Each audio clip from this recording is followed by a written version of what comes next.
Di episode kemarin kita sudah tahu kalau Payat, pemimpin kultus Zipper, marah pada Andreas karena sudah membunuh anak buahnya. Kalian penasaran dengan kelanjutan ceritanya? Jadi, tanpa berlama-lama, kita langsung saja ke ceritanya. Kita dilihatkan dengan Payat sudah bersiap dengan kekuatannya. Aku tidak mengenalmu, tapi kelihatannya kamu cukup kuat. Jadi aku akan mengerahkan segenap kekuatanku. Payat pun langsung melesat ke arah Andreas. Dengan tiba-tiba, Taimur sudah berada di depan Andreas dan lalu menahan serangan dari Payat. Tidak hanya itu, Nickel pun juga langsung menyerang Payat. Akan tetapi serangan dari Nickel belum bisa menggores sedikit pun dari tubuh Payat. Andreas juga menyerang Payat, tetapi serangannya juga masih belum bisa melukai Payat. Setelah itu, Payat langsung menyerang Taimur dengan kepalanya dan juga menendang Taimur. Setelah itu, Payat langsung menyerang ke arah Andreas. Andreas juga sudah bersiap dengan serangan miliknya. Di saat Payat sudah mendekati Andreas, tiba-tiba Nickel menahan serangan dari Payat.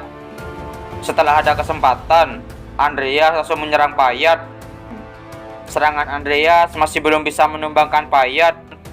Payat langsung menyerang balik Andreas. Dan setelah itu Payat memegangi Andreas dan langsung menyerang bertubi-tubi Andreas. Andreas pun babak belur karena diserang bertubi-tubi oleh Payat tanpa bisa menghindari satupun serangan dari Payat. Setelah Payat berhenti memukul Andreas, Nickel dan Taimur pun langsung melesat ke arah Payat. Akan tetapi Taimur dan Nickel masih belum bisa menandingi kekuatan dari Payat. Setelah itu Payat tiba-tiba memeluk Andreas dengan erat-erat sampai membuat Andreas berteriak kesakitan. Setelah itu tiba-tiba suara sistem mulai muncul. Pohon original sin telah mendengar panggilan Anda. Apa Anda ingin menggunakan spesial skill halaman kemalasan? Aku masih belum tahu apa resikonya, tapi aku tidak punya pilihan lain. Aku akan menggunakan halaman kemalasan. Setelah Andreas menyetujui menggunakan spesial skill halaman kemalasan, dan setelah itu Andreas tidak sadarkan diri. Di sana Payat tiba-tiba kebingungan karena tiba-tiba ada suara aneh. Nickel dan Taimur juga merasakannya juga. Setelah itu tiba-tiba darah-darah di tempat tersebut mengalir ke arah tubuh Andreas. Di sana Payat mulai panik dan melepaskan tubuh Andreas. Andreas di sana berdiri di atas darah. Sistem memberitahu Andreas, trait sihir jenius untuk sementara ditetapkan. Pertahanan terhadap mental sihir untuk sementara diperkuat dan tidak akan mempan pada Anda. Durasi 66 detik. Dan setelah itu Andreas menjetikkan jarinya. Dengan tiba-tiba lengan kiri Payat sudah terputus dengan mudah. Payat berkata, "Siapa kamu sebenarnya?" Andreas tidak menjawab perkataan dari Payat, dan Andreas pun langsung menyerang kembali Payat. Akan tetapi Payat masih bisa menahan serangan tersebut. "Apa hanya sebatas itu kemampuanmu? Kamu sangat merepotkan. Apa katamu? Aku harus membunuhmu dengan cepat lalu istirahat." Di tempat Alven, dia merasakan ada aura sihir hitam. Apa itu tadi? Aku merasakan sihir hitam. Di sana Dian bertanya pada ayahnya, "Ayah, ada apa?" "Tetaplah di sini. Aku harus mengatasi sesuatu." Kita beralih kembali di sisi Andreas yang sedang bertarung melawan Payat. Di sana Payat bergumam, "Tombak batu sihir tingkat dasar." Di sana Andreas sudah menyiapkan batu-batu runcing di sekelilingnya. Di sisi Payat, dia berkata, "Serangan itu terlalu mencolok. Aku penasaran sekuat apa sihir yang kamu gunakan. Tapi ternyata hanya sebatas itu. Skill itu bahkan tidak akan menggores tubuhku." Dengan tiba-tiba Nickel langsung menyerang Payat. Akan tetapi serangan dari Nickel masih belum bisa melukai Payat. Dan pada akhirnya, Payat pun langsung menyerang balik Nickel. Nickel pun terkena telak oleh serangan Payat. Di sisi Andreas, dia sudah bersiap untuk menyerang. Di saat Payat mau kabur, Taimur pun memegangi tubuh Payat. Dan Andreas pun langsung menyerang Payat. Dan serangan Andreas terkena telak ke tubuh Payat. Dan setelah itu, sistem memberitahu Andreas, durasi spesial skill halaman kemalasan sudah habis. Anda akan mendapatkan efek samping. Anda tidak dapat menggerakkan tubuh. Anda tidak dapat menggunakan mana dan aura. Tubuh Anda terluka parah karena dipaksa melampaui batas. Setelah itu, Andreas pun langsung terjatuh. Aku harus berdiri. Aku harus menghabisi dia. Tiba-tiba, Nickel dan Taimur kembali ke dimensinya. Ternyata, dia membuat kembali Nickel dan Taimur karena Andreas kekurangan mana untuk mensummon Nickel dan Taimur. Setelah itu, ada pemberitahuan kembali dari sistem. Anda telah memenuhi syarat. Apa Anda ingin berevolusi? Kamu ingin apa dari orang yang sebentar lagi akan mati? Di sisi Alphen, dia sudah tiba di bawah tanah. Pakaian vulgar ini, kultus Zephyr. Kenapa mereka ada di saluran pembuangan Roadland? Mereka pasti ada hubungannya dengan sihir hitam yang aku rasakan tadi. Aku harus memeriksa area ini terlebih dahulu. Meski samar-samar, tapi aku merasakan sisa sihir hitam dari arah sana. Setelah Alphen tiba di tempat Andreas, dia melihat Payat dan Andreas yang sudah berbaring di sana. Tempat ini bau mesiu. Kalau bubuk mesiu sebanyak ini meledak di bawah arena, banyak orang yang akan kehilangan nyawa, termasuk anakku. Dia Andreas Koromel. Sedang apa dia di sini? Tempat ini di mana sihir hitam terasa paling kuat. Tidak mungkin. Apa dia mewarisi pohon original Sin dari Chen? Di saat Andreas tidak sadarkan diri, sistem memberitahu Andreas kalau evolusi sudah selesai. Trait dual core menghilang. Trait kemampuan unik berhasil dibuat. Di sana Andreas pun tersadar. Dia bergumam, evolusi? Apa aku mengatakan setuju? Ternyata di sana ada Alphen di sebelah Andreas. Luka-lukamu terlalu parah sampai aku pikir kamu tidak bisa bertahan hidup. Meski begitu, hanya dalam 2 minggu kamu sudah hampir pulih. Tuan Alphen, apa yang sebenarnya yang kamu lakukan di tempat itu? Maksudku kejadian di saluran pembuangan. Andreas bergumam, lebih baik aku merahasiakan kejadian sebenarnya. Di sana Andreas menjelaskan kenapa Andreas bisa berada di sana. Saya berjalan di dekat saluran air ketika melihat sekelompok orang mencurigakan bertarung. Saya mencoba untuk kabur, tapi entah bagaimana jadi ikut terlibat. Kalau begitu, biar aku tanyakan padamu, orang-orang itu pergi kemana? Saat aku sampai, hanya kamu yang ada di sana. Andreas bergumam. Meski dia tanya berkali-kali, jawabanku akan tetap sama, aku tidak tahu. Alphen bertanya pada Andreas, apa yang sebenarnya kamu sembunyikan? Seperti yang saya katakan, saya tidak menyembunyikan apa-apa. Di sana, Alphen mengingat ayah Andreas. Alphen berkata, baiklah, daripada bertanya pada orang yang tidak tahu apa-apa, lebih baik kalau menangkap anggota Zephyr yang berkeliaran di kota. Lagi pula, aku yakin orang yang hampir saja kehilangan nyawanya tidak akan punya informasi apapun. Di sana, Andreas terkejut. Dia menyerah begitu saja. Alphen berkata, aku akan pergi. Taruhanku denganmu tentang ramuan yang kamu kembangkan, kamu tidak lupa kan? Kamu masih punya 1 minggu. Aku tidak sabar melihat hasilnya. Setelah itu, Alphen pun pergi dari tempat Andreas. Entah kenapa, meski sudah tahu identitasku, dia membiarkanku begitu saja. Salem juga kedengarannya tidak peduli kalau Alphen menyadari dia seorang penyihir hitam. Aku melihat Alven di salah satu vision yang kulihat saat dimension keluarga Koromel. Jadi aku yakin dia tahu identitas sebenarnya aku dan ayahku. Dengan tiba-tiba Dian dan Carlos masuk ke tempat Andreas. Dian berkata, "Bagaimana keadaanmu? Aku dengar kamu terluka cukup parah." "Dian dan Carlos, kenapa kalian di sini?" "Ayahku yang memberitahuku. Karena itu aku datang untuk melihat keadaanmu. Terima kasih sudah mengunjungiku. Aku senang kita bertiga bisa berkumpul lagi di sini. Aku jadi teringat masa lalu. Bagaimana denganmu, Andreas?" Di sana Andreas tersenyum. "Di kehidupanku yang dulu, aku selalu mencoba menyelamatkan yang lainnya meski pada akhirnya gagal. Tapi tidak lagi di kehidupan ini. Karena sekarang aku bisa melindungi semua yang penting bagiku dengan kekuatanku sendiri." Setelah Andreas keluar dari rumah sakit, dia langsung melihat berita. Alven berhasil mengendalikan isi berita sepenuhnya.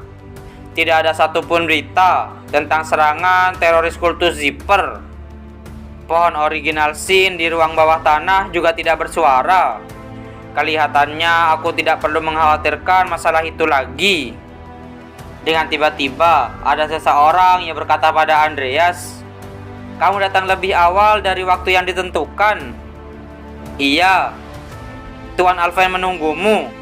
Setelah itu Andreas pun pergi ke tempat Alven. Orang di sana berkata, "Tower Master, Andreas Koromel ada di sini." "Masuklah. Kamu datang pada waktunya. Baiklah, tunjukkan ramuan yang kamu punya." Andrea di sana memasang wajah yang kesal. Dia bersikap seolah kejadian di saluran air tidak pernah terjadi. "Alven, kamu sebenarnya di sisi siapa? Sang kaisar atau ayahku?" Andreas pun memberikan ramuan itu ke Alven. Alven pun langsung meminumnya. "Ini ramuan Emit. Kamu menghilangkan efek sampingnya seperti waktu terakhir kali. Sudah saya duga Anda bisa menebaknya. Kamu licik sekali ingin mengujiku. Dan ada satu lagi, saya juga sudah menghilangkan efek samping dari ramuan Diron ini. Kamu membuat 2 dalam waktu yang sesingkat itu. Semua ini berkat material dan dukungan moral yang diberikan Anda, Tuan Alven. Meski kamu berhasil membuat satu ramuan dengan secepat itu, kamu berani membuatku menunggu. Kelihatannya kamu tidak kenal takut. Baiklah, kamu menang taruhan kali ini. Kita akan ke gudang. Kamu akan kuberikan hadiah sesuai janjiku." Setelah Alven menyetikkan jarinya, lingkaran sihir pun muncul. Andreas dan Alven pun langsung berpindah tempat. "Pilih apa saja yang kamu suka. Terima kasih banyak." Andreas bergumam, "Banyak sekali, ada lebih banyak dari yang kubayangkan. Selain itu, harga masing-masing item di sini lebih dari 1 juta wil." "Itu Galaxure, item yang hanya aku kenali nama dari dalam game. Tidak aku sangka, item ini disimpan di dalam gudang milik Alven." Andreas memberitahu Alven kalau dia mau pedang Galaxure. "Kamu benar-benar orang yang aneh, bisa tertarik dengan item satu ini. Aku menemukan pedang itu di dalam daerah pinggiran dungeon. Aku sudah menyuruh orang-orang untuk memeriksanya berulang kali. Tapi kelihatannya item itu tidak berharga. Apa kamu yakin dengan pilihanmu?" "Tidak apa-apa, saya akan ambil ini sebagai hadiah." "Kamu sangat keras kepala. Meski ada banyak item bagus lainnya yang bisa kamu pilih." "Tidak apa-apa, saya yakin dengan pilihan saya. Kalau kamu datang lagi dan kamu minta untuk mengganti hadiahnya, aku tidak akan peduli. Kamu juga harus ambil ini." "Boleh saya tanya isinya apa?" "Surat dari Yang Mulia Kaisar tentang keluarga Koromel. Aku membawanya ketika kamu sedang koma. Yang satunya adalah surat rekomendasi. Karena tampaknya kamu tertarik dengan pedang, mungkin akan berguna kalau kamu berkunjung ke tempat itu." Kita beralih di kamar Andreas. Di sana Andreas membaca surat dari Kaisar. Andreas Koromel, keturunan langsung keluarga Koromel. Tahun ini direncanakan untuk dikurangi gelarnya satu peringkat karena perilaku buruk. Namun mengikuti rekomendasi dari Alphen dan orang-orang lainnya, ada ruang untuk memenuhi diri jika dilihat dari pencapaiannya di akademi. Karena itu, diputuskan pergantian gelar akan diundurkan sampai tahun depan. Isinya hanya ancaman dari Kaisar. Aku harus bicara pada Ami untuk segera menghubungiku kalau dia melihat sesuatu yang mencurigakan. Meski begitu, Alphen kelihatannya ramah karena dia bersedia memberikanku surat. Katanya ini surat rekomendasinya. Katanya berikan surat ini pada Pak Tua yang tinggal di tempat yang digambar di peta. Kalau tahu surat ini dari aku, dia pasti akan mengajarkanmu satu atau dua hal. Peta ini rasanya aku pernah melihat. Dasran, benar, ini seharusnya tempat pensiun Dasran, salah satu dari 10 master besar di negara ini. Tanpa surat rekomendasi, aku pasti akan disuruh pulang. Tapi berkat Alphen, aku mungkin bisa belajar dengan sang ahli pedang. Kalau aku tidak salah ingat, ada lokasi tersembunyi di dekat sana. Aku harus memeriksa lokasi itu terlebih dahulu. Sebelum bertemu dengan Desran, aku akan pergi begitu libur. Setelah libur telah tiba, Andreas langsung pergi ke tempat yang direkomendasikan oleh Alphen. Di sana, Andreas sedang membunuh serangga yang cukup besar. Hadiah yang aku dapatkan dari pertarungan aku dengan Payat lumayan besar. Aku bisa menggabungkan mana dan aura. Bahkan skill paling dasar menjadi berkali-kali lebih kuat. Kemampuan unik adalah versi sempurnanya skill milik Salem tentang pemindahan. Jumlah mana dan aura yang digabungkan menjadi titik tertentu, hingga aku tidak perlu beralih di antara keduanya. Itu artinya kemungkinan besar aku tidak pernah kekurangan tenaga lagi. Untuk berjaga-jaga, aku juga akan mengambil semua organ dari monster ini. Gunung Kelatan, puncak tertinggi dari pegunungan Cerates yang penuh dengan monster. Di sana aku bisa bertemu dengan Darsan. Tapi sebelum itu, di lokasi tersembunyi gunung ini ada tempat tinggal Giat. Aku bisa mendapatkan mayat prajurit Giat di sana. Aku sudah mengumpulkan semua bahan yang bisa aku gunakan. Ayo kita pergi. Suara apa itu? Itu seekor macan tutul. Setelah itu, Andreas meminumkan ramuan pada macan tutul tersebut. Hai, kamu bisa bicara. Apa yang terjadi? Meski mereka tinggal di daerah terpencil ini karena tekanan kaisar terhadap ras berbeda, setiap macan tutul adalah prajurit yang tangguh, memiliki kemampuan hebat dalam pertarungan jarak dekat. Siapa yang buatnya terluka sampai begini?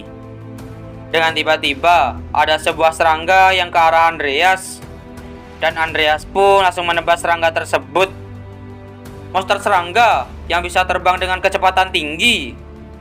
Aku ingat hanya Ranox, si pengendali serangga, yang bisa mengendalikannya. Pasukan serangganya cukup kuat untuk melenyapkan seisi desa hanya dalam setengah hari. Dia sedang memburu semacam item berharga karena perintah dari Jester. Dan pada akhirnya, macan tutul itu pun terbangun. Serangga itu menyerang desa kami. Andreas bergumam. Dia datang untuk mengambil kristal bulan sabit. Itu satu-satunya item berharga yang dimiliki para macan tutul. Setelah itu, tiba-tiba Andreas mengeluarkan nikel dan Taimur. Apa kamu bisa membawaku ke desa itu? Aku mungkin bisa membantumu. Macan tutul itu bergumam. Apa boleh aku mengambil resiko dengan membawa manusia misterius ke dalam desa? Andreas berkata, kamu merasa curiga? Kalau aku musuhmu, dari awal aku tidak akan menawarkan bantuan. Baiklah, aku mohon selamatkan desaku. Setelah itu, Andreas pergi ke desa macan tutul tersebut. Apakah Andreas bisa menyelamatkan desa macan tutul tersebut? Kalian penasaran? Jadi, jangan lewatkan di episode yang selanjutnya. Terima kasih telah menonton video kami sampai selesai. Jangan lupa subscribe dan like dan share video-video kami ke teman-teman Anda. Dan dadah.